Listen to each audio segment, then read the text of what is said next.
Fish unless there's at least 4 inches of ice, and that's with the safety. You gotta love it. Yeah, I know.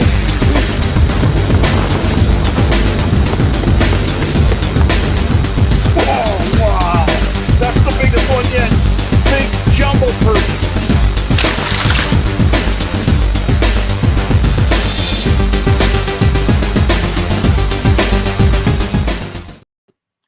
Hi, everybody. Welcome to the Bro Road Show. Thanks for coming on. Did you bag that deer yet? Get it done. Ice is going to be coming soon. I know Wisconsin opener is coming up for deer. I hope you got a good spot because we're going to be focusing on ice now the next couple of weeks. Hey, Larry, good to have you here. And the Bro Road Show is about bringing you tips and tricks from all over the place, not just Minnesota-centric, though sometimes we do talk about it a lot. Hey, thanks, Ron. We want to talk about what's new with all the companies and sponsors. And hey, Rodney, we got some talented people coming on the show tonight. And ice is starting to happen. Hey, John. The swamps are freezing. Some small, shallow lakes are freezing. And hey, thanks for coming. But it's getting close, but it's not ready yet. There's a very few places froze. I'm seeing reports from as far away as North Dakota, Montana, and the border. But if it ain't 4 inches of ice, don't post it because we all know that that's a safety thing, and people get upset if you post less than that because it's just safe. Hey, Adam. And so I want to thank Chesterburg Toyota for being a sponsor of the show. They're a great, great car dealership. They're the first Toyota dealership in the United States, and they're a proud sponsor, and they have great service, and they're legendary as far as the service. They have awards, and they have the best trucks in the business.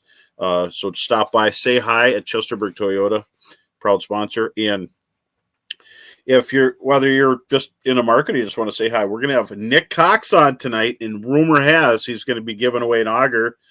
And Razor, hey, Paul, I am too. Razor is just an awesome company, and the thing is, he's young, and they're full of energy, and they really get stuff done. Hey, Jared, and their augers are the best, and they've designed a lot of stuff for everybody. They have their own factory and everything. So Razor augers will be in the house. And before we do that, we're going to have Terry Wickstrom, legend of fishing. I mean, he's one of the forefathers of ice fishing, and a lot of people don't even know that. Hey, Corey, he is part of that whole system, and we're going to have to pull that stuff out of him. And he hails from Colorado, and he's been out checking ice. So he's coming on at 7:20, but so we got Sam, my co-host. He's like an artist, and he's a visual marketing for Northland Fishing Tackle Designs Lures. Brooke, bring on Sam. Sam, what don't you do? I do everything, I guess.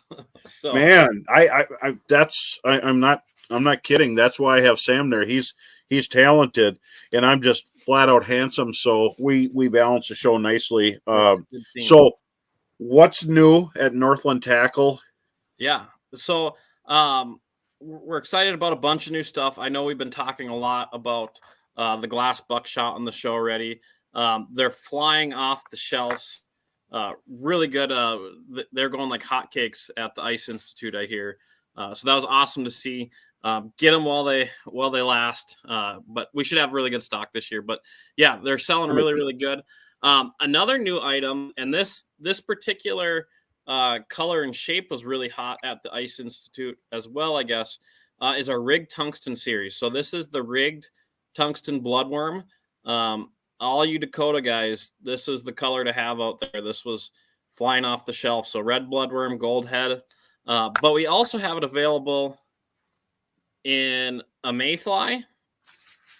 And I love that. Yeah, and the mini smelt. And they're all rigged on the mud bug head. So it's got the 60-degree eye, a little longer hook shank, tungsten, of course, super good glow. So really excited about those rigged tungstens, ready to go. And then another one, which was a new launch last year, is the coffin spoon. So continues to be a great seller for us. Super loud spoon. got the rattle in the back as well as the kicker tail fin. So it's our loudest spoon in the lineup. Has a little bit of a fluttering action, more than just kind of the drop of a classic buckshot. So it's another really, really good option. Great first ice deal, all of those baits. And open water. And so I don't know if Brandon's here, but he is with Bemidji Sports Center. And everybody asks me about my tricked out rides, you know, track, truck. I have 4-wheelers and snowmobiles, but I have to get there whether I'm guiding or taking media, or Sam and I are out shooting photography. Bemidji Sports Center tricked out my stuff. And let's look at my 4-wheeler here. This is one of the ones that I have for ice fishing. Brooke, go there. You go. Check this out. I love it. It's a 6-seater, and it's when I was looking at 4-wheelers. I'm not sponsored by a 4-wheeler company. This one just had a lot of options, and when you boil it down, this turned out to be real good. This is a Can-Am limited 6-seater Defender, and at Bemidji Sports Center, they knew how to do the lights, the tracks, everything. And then when I went to tires here earlier, they know everything about it, and they've rigged so many. You can see the brush guard, and I've seen some other ones at their place, and it's really cool. And I like the suicide door in front because you can open it up and you walk right out. You don't have to walk around your door. Just some great thinking with the Apache tracks. These Apache tracks are what I've heard about them is they're just virtually indestructible. And if I heard anything otherwise, well, I haven't. And I've put them through the ringer, but that's been a really sounds perfect for you, bro. I know. And Sam, you rode in this thing. It's big, and yeah. And so I'm gonna probably lean on this, and then the Otter house. It fits right in the back in the trunk there, and I like this new Vortex line. They're super, super roomy. And when I was at the Sioux Falls show, I couldn't believe how those Otters are selling. There's just people. I just had to get out of the way. They sold so many houses. They are the pinnacle, the top house. But so Bemidji Sports Center, you walk in, say, I need this and this, and they've done it. They've been there. So now, and then here's the snowmobile, because I get like thousands of questions about this. This is Skidoo Expedition super wide track. The track is a gigantic footprint. Look at the snow behind the sled. That's a super huge footprint, and I'm going to put an Otter box on it this year. But the reason I chose that, it has great flotation, and we all know last year was a real slushy year around here, and I could go anywhere with this thing. Studded track, and they knew everything top to bottom about this super wide skis. They have a front to back worn winch. Now you see it on the back. In the next photo, we have it on the front, and there it is right there. So I've been stuck, Sam. We've all been stuck. I've been buried in slush, and I have a metal bar with a loop in it. You drop it down a hole. You drill a hole out front or out back, pull it up tight, and then you use the winch to get out. And I'm telling you, I've had to pull sleds out for hundreds of yards, just grabbing the skis and pulling a little bit at a time. And I'm not old, but I'm not young, so I don't feel like doing that no more. So it's easier to use the equipment than your body. So hey, it actually looks like Brandon's in here now. Should we bring him aboard?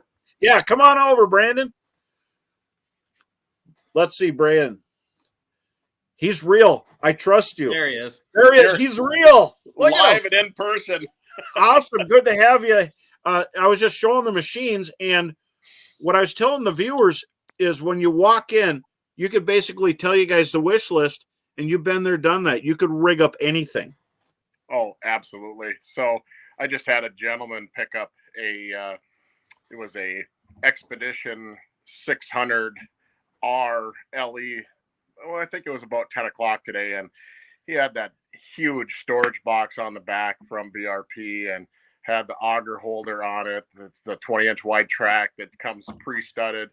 And he's telling me about, how he's going to rig this thing up with his GPS and his fish finder and all these different goodies. And let's face it, there's a lot of people that pick up these rigs, and I call them the grown men or women's Lego set, because we give you the base and you build it from there, right? Absolutely. And here's the thing, you have the big Skidoo Expeditions available. You guys could get the big Titan, which is the Polaris super wide and long track, and you have all the machines. You got tracks available.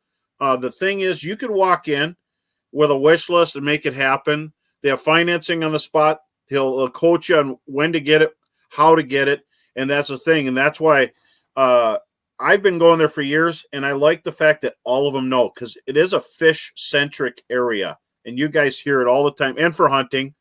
And I've seen some rigs going out, like some of these four-wheelers with big for carrying logs. They got the big rails that go around it, and all kinds of stuff that I didn't know even existed. Yeah, and I'm glad you brought that up, because a lot of these companies, OEMs such as Polaris, Can-Am, Honda, Yamaha, they're making these fender protection kits because they know guys use these for utility. They know they're taking them out in the woods. They know they're using them on the ranch. These landowners, farmers, they they'll they'll actually get them outfitted with winches front and rear that you can not only use to get yourself unstuck, but you can work on the farm, or if you're hunting, putting up a blind, a stand, what have you. But the very best feeling is when you see the finished product of, say, like a Can-Am Defender or a Polaris North Star, start to finish. You have your winch, you have your full cab with heat, and we put these tracks on there, and these tracks are such a low pressure system that you can go anywhere in comfort. You're wearing your t-shirt when it's 20 below, you're driving across the lake with tracks. I mean, that's a pretty darn good feeling. I love it, and it's super comfortable. And Brandon, thanks for coming on. We got to have you on again. If not next week, absolutely. It'll be the week after, because I want to get some pics. These people haven't seen this. You have gun scabbards for sleds and everything, but the next guest is about to come on. I appreciate it. Bemidji Sports Center, stop down and say hi to everybody there. You have a great night. Thanks for coming on. Hey, appreciate it. Absolutely. So our next guest needs no further ado, Nick Cox, and he is the one-man band. Besides Richard, there's Nick Cox from Razor, and this guy works unbelievable hours, and he's always happy. And, Most times. When I see you, I'm happy. Well, it's definitely not a one-man band either. Definitely takes a team of an army over here.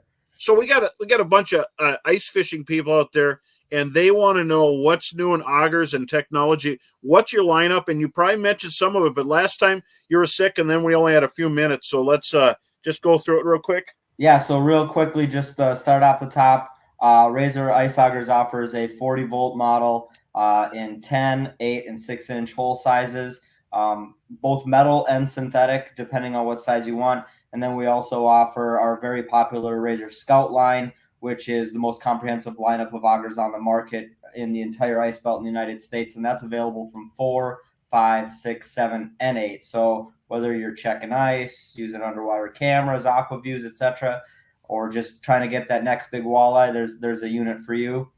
New this year, we've got the Synthetic Ultra and the Synthetic Light. Extremely fantastic price points. We went down to the Dakota Angler Ice Institute show last week with Todd, and we did end up selling out everything we brought for augers. So there is some amped up energy. And then today we equipped all of our dealers. So by the end of this week, your local dealer should have it. If you can't find something locally, the website is stocked up. Everything's ready to go here. Well, and they're going to be heading to Timberline, Up North Sports. They're going to be at Northwoods Bait and Tackle right there at Bemidji. They're also going to be in over in Michigan. Have they arrived over there yet? Yep. Frank's Great Outdoors. We've got a bunch of dealers over in the Mitten, all over up in there, and definitely some good anglers as well. But a lot of stores there. Couple new stores here in the Twin Cities, Capras. Awesome. So Swanson's. But yeah, we're looking forward to the season. But Well, save some for us. Yeah, well, I'm trying. Trust me. I know. What a different year. And see, everybody wants Razor because the word gets out when something works better than anything else out there. You know what I think? And even more than that, what I've heard, and I'm going to embarrass you here, but I've talked to consumers out there. They got a hold of somebody when they called. And you talk to them, or Richard or somebody at Razor always takes care of the people, no matter what the deal is. And customer service grows companies. And I truly believe it. And so why should someone get a 4-inch auger? Well, what do we got falling outside our doors here in the Midwest right now? We've got a lot of snow. I know that some of the lakes are starting to see some little ponds and stuff lock up. And well, there was actually a guy going to go pike fishing down here in the cities when I dropped off a dealer order at Blue Ribbon Bait. And I said, he's like, well, he's 80 years old. He's been doing it for years, but he's going to go get those pikes. So, checking ice is number one. When you go out there, you have to be safe. You got your ice picks, you've got your float suit, you've got all that stuff. But a 4-inch unit, it's just less fatigue on your body. I mean, you're not going to go out there and need to drill that 8-inch hole through 2 inches of ice. And if it's 2 inches, I mean, definitely be careful. But check for the green weeds, right? Look for what's alive, where the fish might be. You pair it with your camera. But 4-inch augers are definitely something that you should consider, not only early season, but just all season in general. Traverse City's in the house. And then, so what drill works the best? Well, there's a lot of brand loyalty out there. So, I mean, I would say it's about the specs of the drill. And, a lot of people have great experiences with the DeWalt's and Milwaukee's out there. But 18-volt brushless side stabilizer handle. So you always run these things with two-handed operation. You definitely don't want to use one hand. It's dangerous for your wrists. 5 amp hour minimum battery, 725 inch-pounds of torque minimum. But, to create the best possible experience, these are just minimum specs. So you can go up from there and, you can run a 9 amp hour or a 12 amp hour battery, and you'll give yourself plenty of power to get through. Well, and Sam, you have a Razor, don't you? Yep. I run the 8-inch Scout. I run it on a DeWalt, the hammer drill. I want to say the model number is like 996 on it. But brushless. Yeah, brushless is super important. And what I really like about the battery option, you talked about, you can make it as good as you want it to be. I run 5 amp hour batteries, but I have 3 of them. Yeah. So if I'm going out and just going to set up the house and drill one hole, I bring one. If it's a super cold day and I'm going to be hopping around, I'll bring one, but leave the other 2 in a heated compartment, either in the fish house or in the truck. Keep those batteries warm. And if I'm prepared like that, I've never drilled too many holes that I just ran the batteries dry. As long as you're prepared. With those. Well, right on the show here, you're getting compliments, Nick, from the ice show. People are saying how nice you were to talk to. And so your up and coming show, actually, before we talk about that, really quickly, for 1 minute, could you just tell us some tips for people drilling, whether it's new or experienced, some tips? Yep. So the first tip is to like, share, and comment on this show to actually have a chance to win a 6-inch Razor Scout of your own, because we'll be shipping that. We'll be shipping that out to one lucky winner. But I mean, just I guess go back with your question. I wanted to make sure I got that tip out. But what that's a great tip. On? I'm sorry. Some drilling tips, but I think people just start drilling all different directions. Yeah. Just, make sure you're getting your auger plumb level. Don't put a lot of downward pressure on the drill. It's just going to dull your blades. Our augers are designed to suck in like a deck screw. If you're building if you're putting studs up or a deck down, you shouldn't have to put a lot of downward pressure. When you're about to feel like you're breaking through, again, you don't need to push down, because you're going to end up probably falling through the ice or falling down. But just kind of lift the drill up a little bit. Let the drill do its work. That's the number one thing. I mean, don't operate on hammer mode. Put it in drill mode, speed setting 1. And again, I think the number one thing comes down to safety. Our augers, we recommend that side stabilizer handle. And every one of the augers we build at Razor, except for our hand augers, includes a center point. So that's extremely awesome. Don't cut your toes off. There's some augers out there, that do not have center points, and we hear about it all the time. And I mean, personally, it's a huge liability for a company to not have that, but it's a smart thing to have. We got to have you on again because we always run out of time.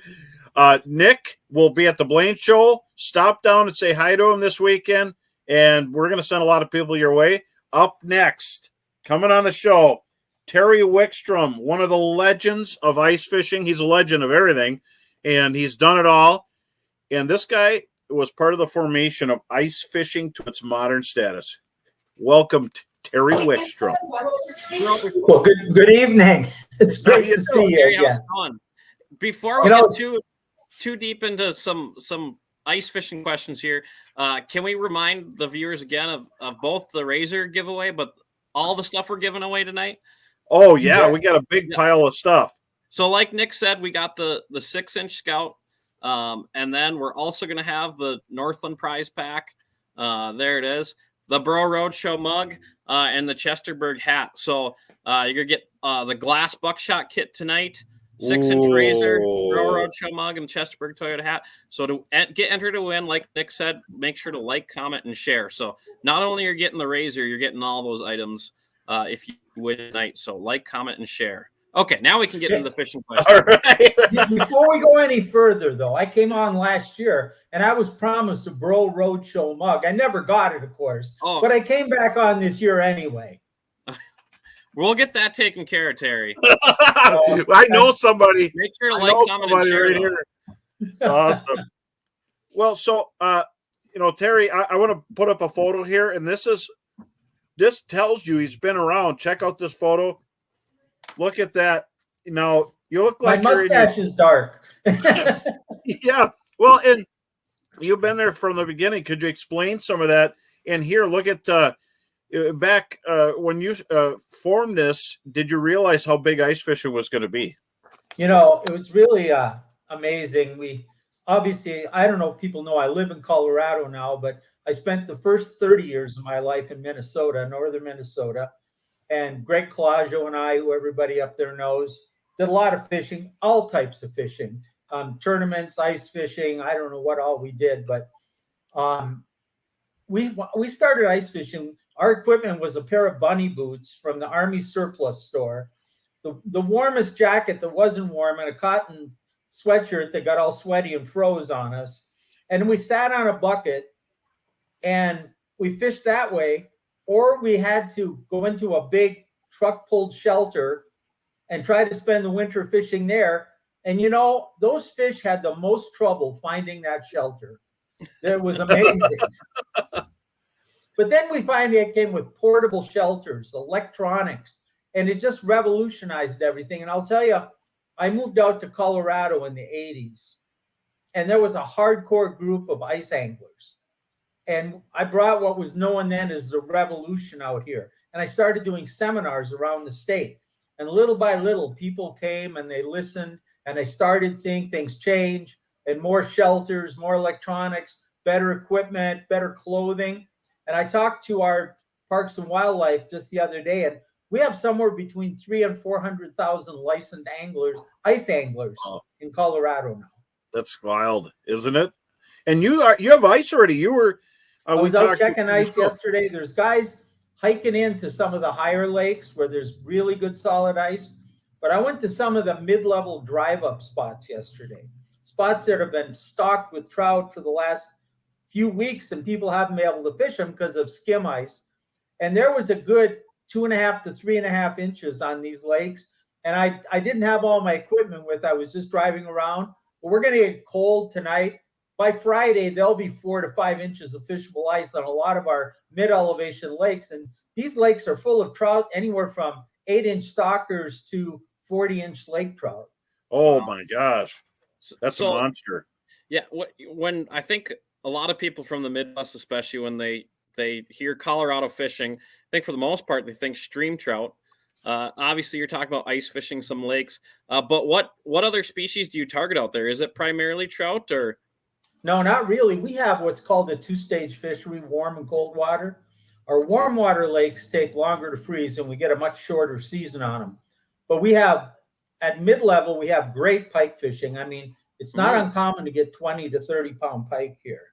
and that's at our mid-level lakes. Of course, the trout, the lake trout, the kokanee salmon are all in the higher elevations. But then at our what's called the front range, and that won't freeze here for probably another month, and we'll get a month or two of fishing there. We have bluegills, crappies, perch. We have a lot of great walleye fishing.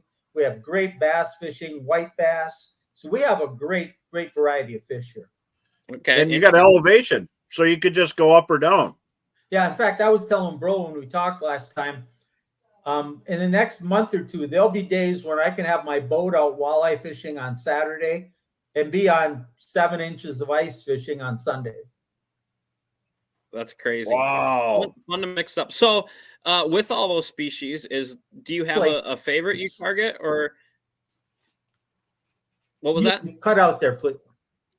With all those cut out. species, do you have a favorite that you target, or are you kind of a multi-species guy? Very multi-species. In my 40 years as an outdoor writer, 4 decades, but 22 seasons on television, featuring great anglers like Brosdahl. We fish for everything, and I did some tournament fishing in the past, but I really wanted to be a fishing educator and teach people. But I also wanted to go to a lake or have the opportunity to take advantage of whatever bite was hot. So I just love. Yeah. I've fished from the Arctic Circle to the equator several times. Man, Wow. that's you're well traveled, and in Minnesota, when basically everybody's using jiggle sticks and nobody had electronics, there was a handful of people that were running around with depth finders and motorcycle batteries running them, rods that had this is back when people had to make their own rods to make it happen. And I know my first ice fishing rods were my boat rods that got broken, and we'd shorten the blade and put it down in the handle for the rod in the full size handle because nobody made ice fishing rods. Yeah, big deal back then. I gotta imagine the technology shift of all ice gear you've seen. I mean, I feel like even in my lifetime, I've seen a dramatic change in what we're fishing with. What do you think's the most beneficial piece of gear that's been developed for ice fishing? You want to know the truth? Clothing. Because I like that answer. Because now I can go out on the ice with a portable shelter, and half the time I don't even open it or close it. But I can be out unless it's extremely bad weather, and I can be comfortable. I can make a good presentation. So I think clothing, and obviously the rods and reels have gotten better, and the electronics are incredible. We'll talk about that in a minute. And the portable shelters, the ability to move. But clothing has allowed the everyday person to get into it and be comfortable. Here's an AFCO sweater that I got here. AFCO has this. You can cover your face and there's breathing holes, so if you're just jumping around on the sled, or this stuff didn't exist when I was a kid. Like you said, it was cotton, and this is sweat proof and warm. And I just wanted to show it because you could cinch it, and it's a hoodie.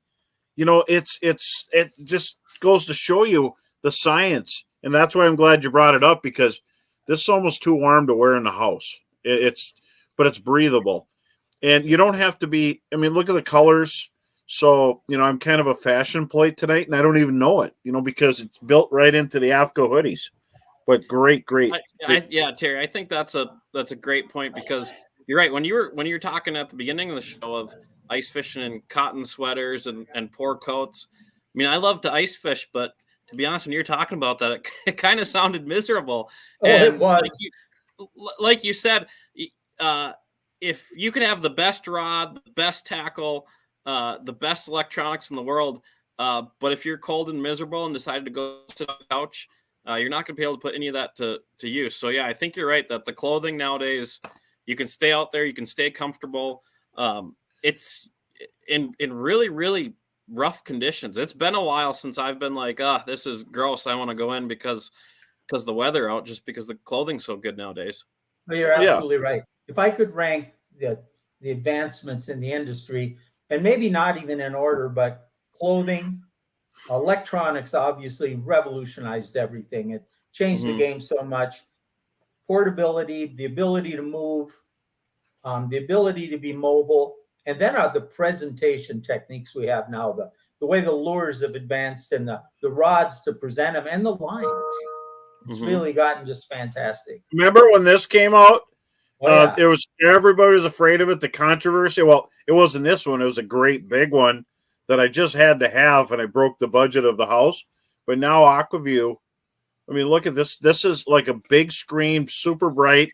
You can see what's going on from a long ways away. It's got there's so much technology to the Aquaviews, and they've stood the test of time.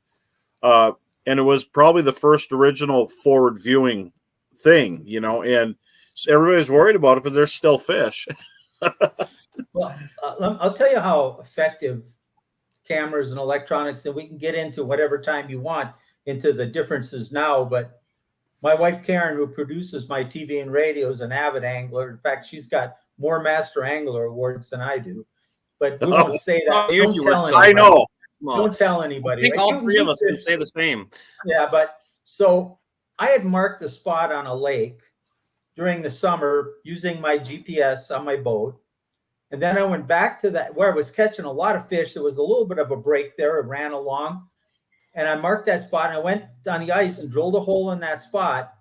And Karen and I are catching fish one right after another. And all the people around us are catching, you know, maybe a fish every 20 minutes, every 45 minutes. And we can't get a line to bottom. So I put the Aquaview camera down, and right off of that spot, maybe 3 feet away, was a huge boulder that I never saw on my boat electronics. Oh, sure. And all those fish were just gathered on that boulder. And by marking that spot in the summer and then dumb luck to be close enough to it, we were there right in the middle of these fish, catching them where everybody around us was struggling. Yeah.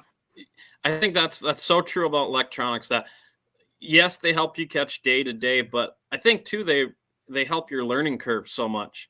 Whether incredibly. It's seeing what's down there with your Aquaview, or seeing how the fish react, they sharpen the learning curve so much these days. You got time for another quick story like that? Oh yeah, absolutely. This same lake, Karen and I are out there. We're in a different spot though, and we're both using jigs and presentation, and we're not catching fish. So I switched over to a spoon, thinking maybe I could draw some fish in with a more aggressive approach, and she kept fishing the jig. Well, I'd aggressively work that jig, and she'd catch a fish. And I'd aggressively work that jig, and she'd catch a fish. Well, I got tired of that, so I went back to a jig. Of course, then the fish didn't come in. So I put an Aquaview down there in a third hole, and every time I'd run that spoon up and down, you'd see the trout. Without running up and down, there were trout swimming in the distance. You could see them off to the side. As soon as I started working that spoon, they'd come over and look at it, but they wouldn't hit it. But if she dropped the jig down while they were there looking at my spoon, they'd eat it immediately. So we kept doing that. And so if I'm watching, I'm getting so intent watching them, I finally said, well, you work the spoon for a while. And I'm down there, and I got the jig down there, and I'm watching the Aquaview, and there's a fish, and I watched it suck my jig in. I go, it took it. And Karen goes, wouldn't it be good to set the hook? Yeah, you forgot you were on the jig, but I think that's so true with trout, walleyes, panfish. The calling method gets a lot of fish in there, and in Minnesota we can run 2 lines. Colorado, how many lines can you guys run with down the there? second rod staff? You can run 2. Okay. So, I think that's one of the reasons the dead stick is so effective at times up here, sitting next to you. You'll call the fish in with a loud, like a coffin spoon, or a rattle bait or whatnot, and then they'll go for the finesse easy meal. Oh, I think you're absolutely right. I tell a lot of, especially novice anglers that don't have electronics yet, because they don't know when the fish is there.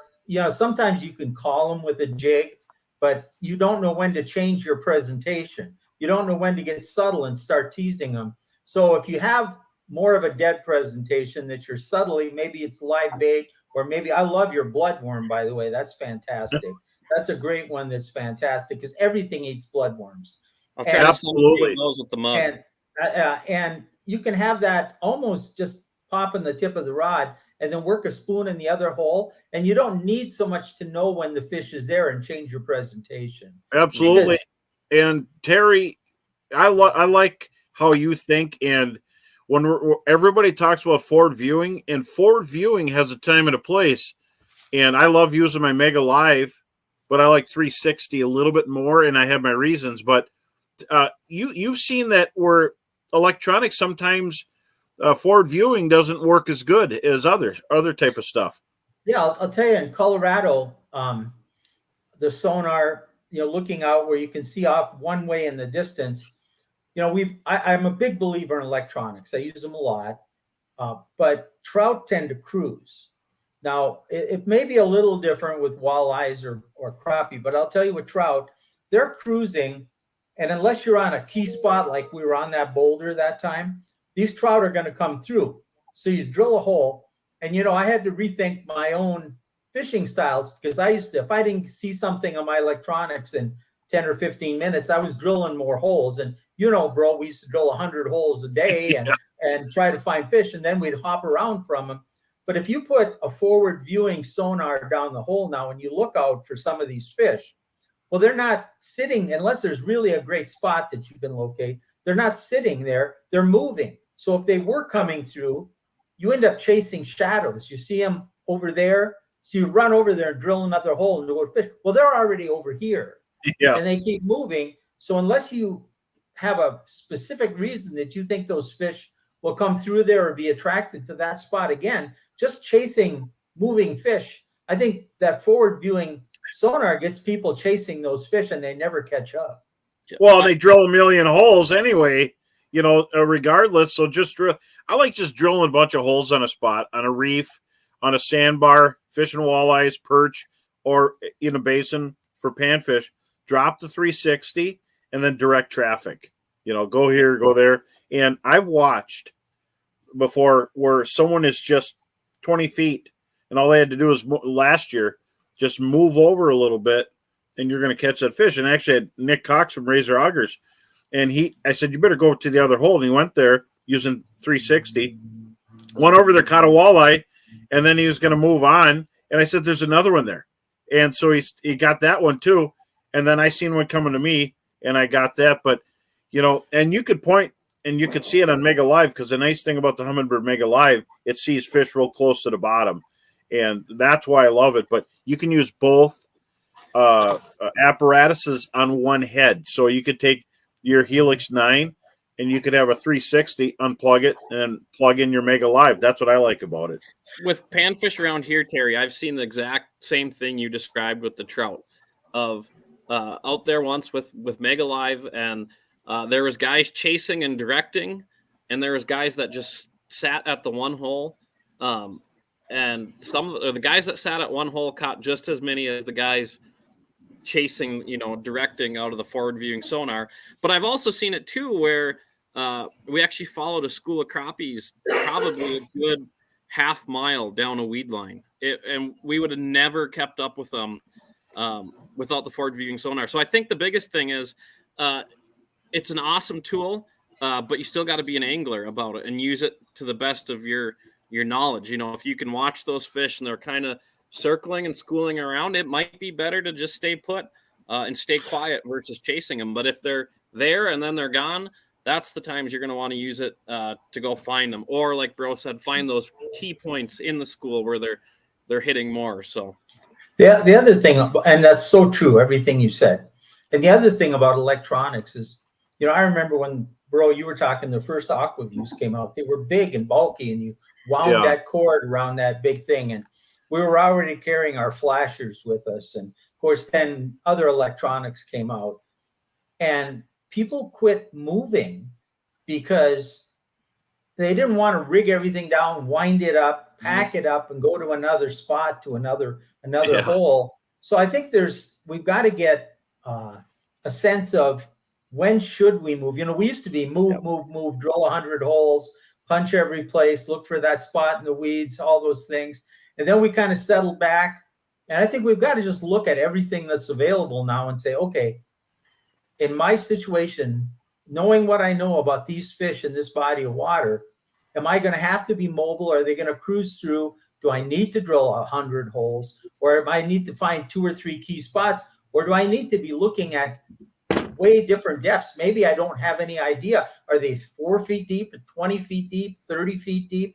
And so I may have to move a lot. Well, if I have to move a lot, everything you put on the ice is an anchor. Everything you unpack out of your shelter is an anchor. So every anchor you have to pull up makes it less likely you're going to move. And so you have to. Like here, these batteries, in the past they were super heavy. Just carrying around a flasher was heavy because of the battery.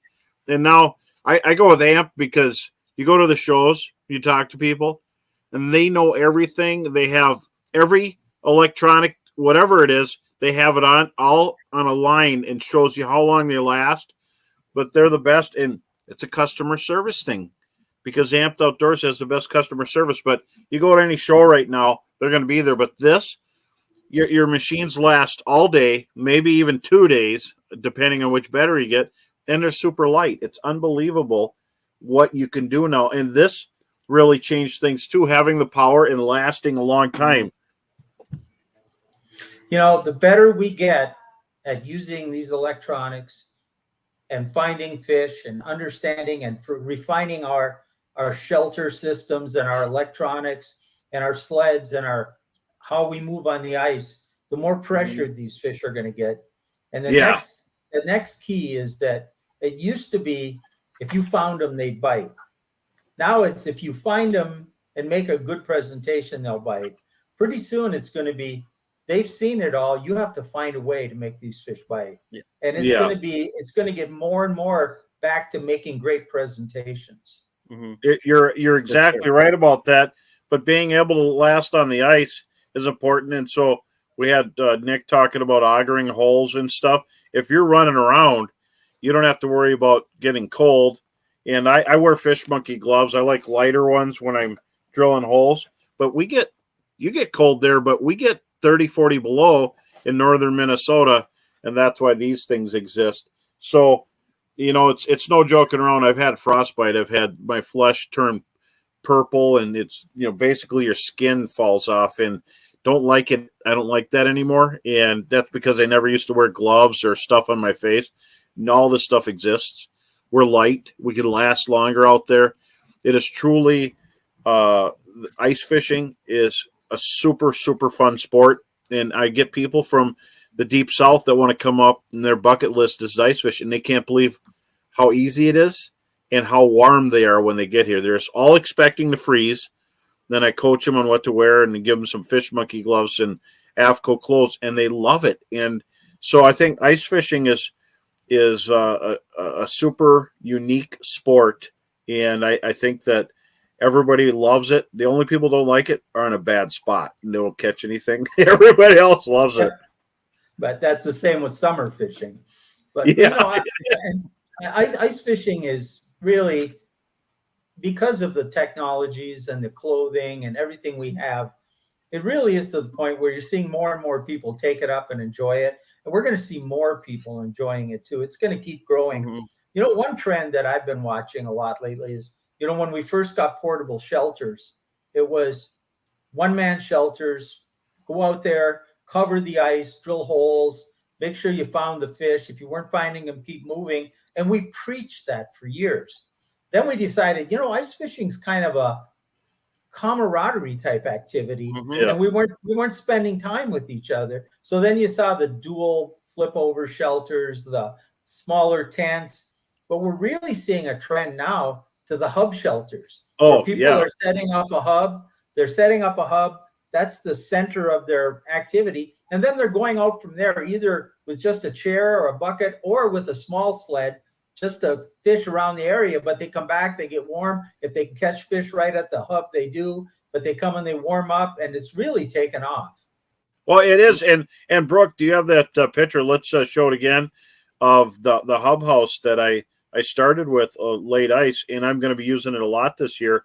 But these otters, they are over designed. They're super warm, and people are camping in these on the ice. This exact same one, they put a floor in it, they put a cot, and they camp.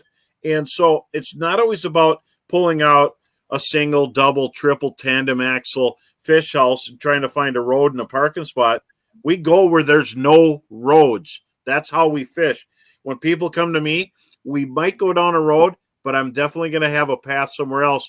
And most of the time, there'll be, you'll just see some tracks where somebody went through some wildness, and that's our four-wheeler on the tracks, or it was my truck on tracks.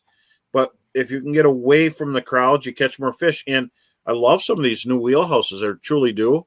But we like to be nomadic, and that's why I use the Otter hubs. And they have flip styles, but they're super, super designed and everything down. But I can't give you every feature. But even the straps have little pockets, and I got a place to put my AquaView, and I can fish. And I can't get too close to Heather's holes because I'll get hit in the head. So we have our own space. We love each other, but don't get too close to my space. Terry, I think that's a really good observation you've made, that the hub is kind of the hub of ice fishing. It's your home hub, and you branch out. And I know a lot of guys, and it kind of goes to what we were talking about electronics. You got to figure out what's right for you. I know a lot of 3 or 4 guys will go in and buy a hub together because they always fish together, and that's how they fish. Personally, I like running a sled house for the mobility that you talked about and the pick up and go. I kind of treat a sled like a boat, that everything goes in the sled that goes fishing, and I hook it up to the truck or the four-wheeler, and I go, and the sonars come out and the holes get drilled, and if they're not there, you run. But I'm always fishing generally on a 2-man group. It's me and my wife, me and a friend, so that works really good for you. So I think that's a great point, that you got to do what's best for you. I know when I go out with Bro, and it's me, Bro, Joey, Charlie, Nick, we'll bring one hub, and then we just kind of branch off from there. So again, it all depends on your style of fishing, and what's going to work best for you and more efficient for you. I agree. Well said. Yeah, I agree totally too. When I go by myself, I still go with a 1-man flip over type shelter. It's easy for me to get in and out of my truck. Like your point taken was, I don't have to load it and unload it. I flip it over, everything stays there. If I want to move, I pick up my electronics and my auger, and down the road I go. And in Colorado, we only have a few lakes. We have some where you can run snow machines and ATVs. Yep. And we have almost no lakes where you can put up a permanent or winter, a solid big shelter. So almost all our fishing, almost all of it's done out of portable shelters, and they can be hubs, but a lot of it we have to walk to. So it has to be easily transportable too. Yep. Yeah, that makes sense. And just like I fished in Cascade, Idaho for the big jumbo perch, and the thing is they get a lot of slush, and so four-wheelers are nice in tracks, but it's a snow machine or snowmobile depending on east or west where you're at. But you definitely want to have a tricked out snowmobile. But the slush is what slows people down. If you're in a place that gets a lot of snow, the UP, northern Minnesota last year, the slush was so bad that nobody could really get around with wheel traffic, except for the roads that they just kept hammering open. And that's why we talked about rigging and tricking machines, because you don't have to buy a brand new machine. You can find them used. You just got to have tracks or your feet. And but it all makes sense. The community of it. Otter makes lighthouses now, but they also have side steps so you don't step out the front over your stuff. They got a back door. They got the Otter XT crossovers changed flip overs too. Like being able to go out that side door and not falling into holes and tripping over lines. And it's still a flip. You just move the bar. Quickly, you just move the bar. It sets up and takes down just as quickly. So I simple love ideas. Hub. Yeah, simple ideas, and it all probably somehow came from Terry somewhere. Right. It probably did. Terry, you talked about some hiking, walking lakes with the drill augers today, the razors, and super light batteries and electronics. Are you ever doing like a total like backpack or like single sled, no house setup. There's lakes. There's lakes that we hike in sometimes 2 or 3 miles. Yeah. So what are you running? What are you taking back there on that type of fishery? A lot of the guys are starting to take the electric augers now. Mm-hmm. I personally try to go early enough in the year where I can still take a hand auger. Oh, sure. Okay. Yep. Okay. It always starts and it's light to carry. But with the new battery augers, I just got rid of my gas auger. I don't have a power auger. Yep. I'll have to get one for this year. And I'm definitely going to a battery powered auger. Oh, you got to, because when Sam and I were shooting on Red Lake early ice last year, we heard a power auger, and you watched the crowd out there. Everybody turned and looked, it's like, because nobody's heard one for a long time.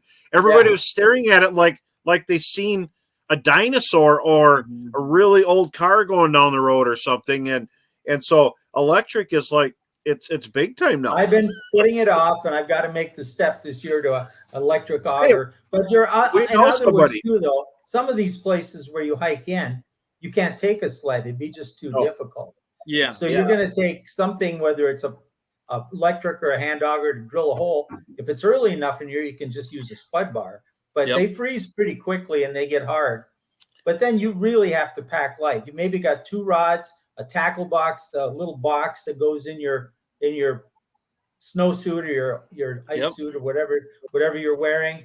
And but you get in there, and because but those fish hardly get bothered in the summer. So when they don't, when you get up there on the ice, you almost can't miss. I mean, suicidal fish. Yeah. Oh, it's just ridiculous, because they're not spooked by anything, and it's just crazy. But it's work to get in there. Well, and I want to tell people too that one of the things nowadays is like the St. Croix rod is light as a feather.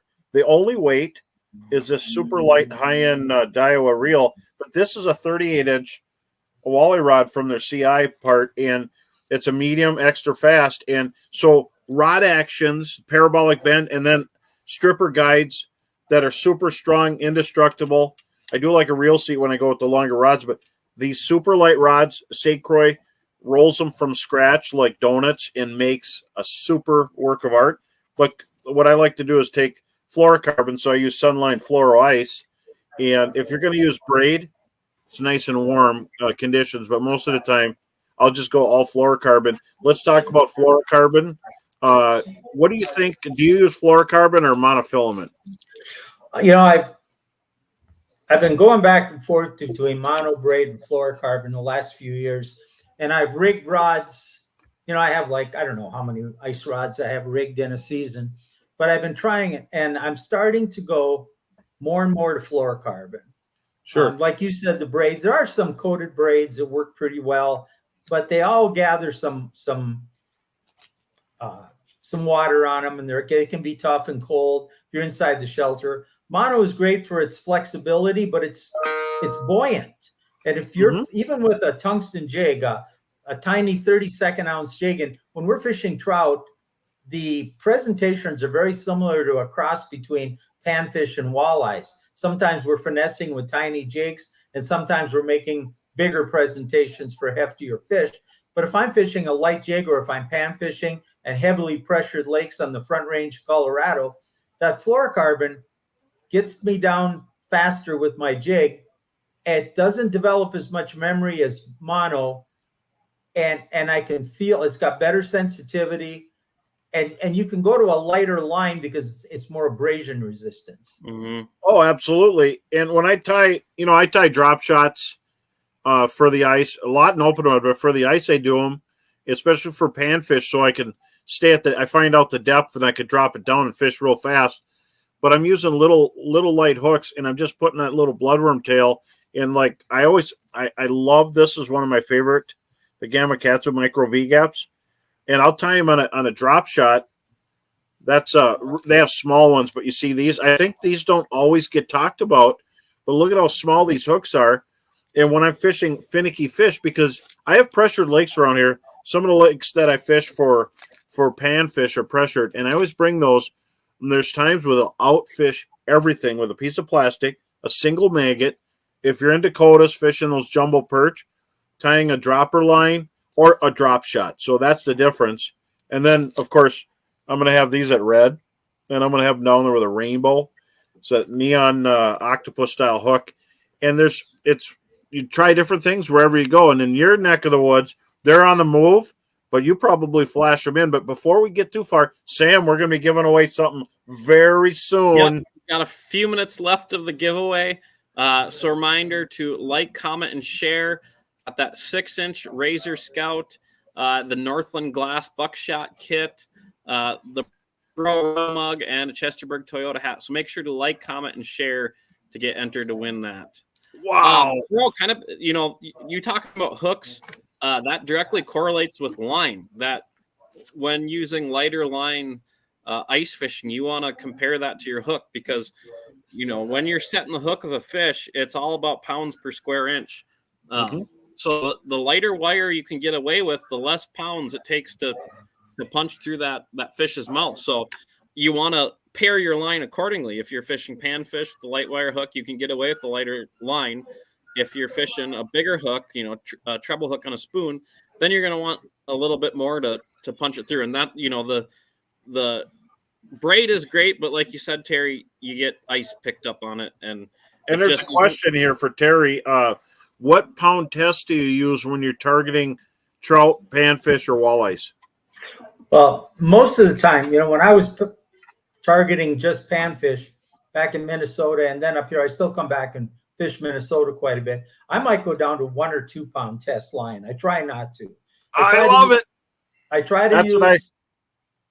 With trout though, and with most of the panfish out here, I try to go about 4 pound tests because when we're fishing trout, we might be catching 8 to 10 inchers, but you might hook into a 5 pounder at any time. When you're fishing crappies, you're going to be catching crappies. You're not likely to catch a 5 pound crappie. It's not impossible, but it's not likely.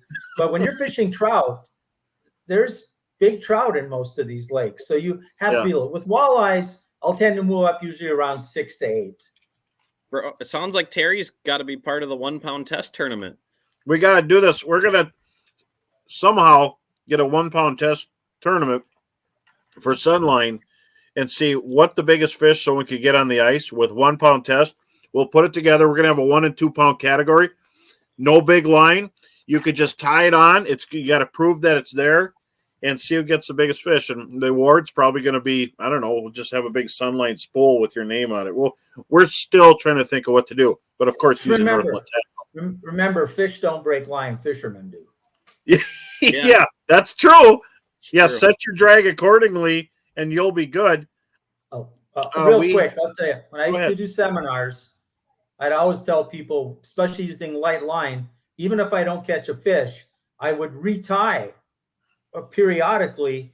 And so because that knot wears just from your jigging when you got that light of line. And somebody would always ask me, they said, well, how often do you retie? I said, every time I break off, just like you do.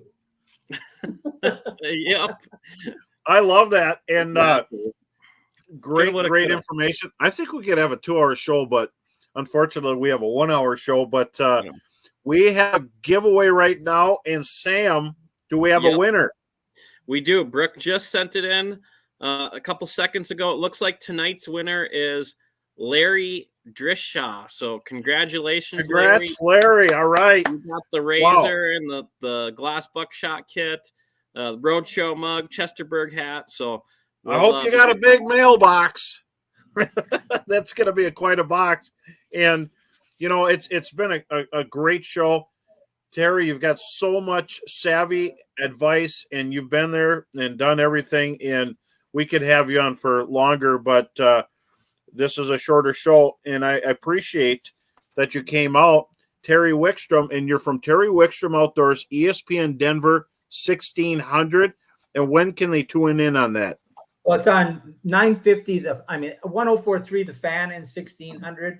We go back and forth between those stations.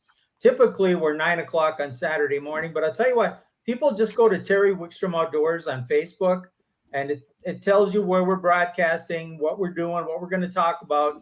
And we podcast a lot. And if you go there now, you can listen to a podcast by somebody named Brosdahl that was done last Saturday on there. and see if he tells the same lies here as he does there. Well, and I appreciate you coming out. Thanks, Terry, a true legend of fishing. And I also want to thank Chesterburg Toyota for being a proud sponsor of the show, and Bemidji Sports Center. We appreciate those tricked out rides. Of course, Sam, my multi-talented co-host, and Brooke, the producer, for taking care of this and juggling everybody that's coming on, and my lovely wife, Heather, for creative marketing and everything she does. Very important. Our next show, instead of Wednesday, is Tuesday next week, and we're going to have Colt Ringer, owner of Aquaview, on to talk about what's new. He's got some really cool, crazy technology coming out. And so remember, next week it's Tuesday instead of Wednesday. I will be at Runnings in Monticello Saturday 9 to 2, and then Cabela's Rogers on Sunday. So we'll see you there. Also, the Blaine Sports Show, I'm going to be bopping in on Friday. And so next week, guest Colt Ringer, Aquaview, and we got exciting updates and underwater cameras. Everybody, thank you for watching, and we'll catch you next Tuesday at 7. Thanks, guys. Thank you. Thanks for coming on, Terry.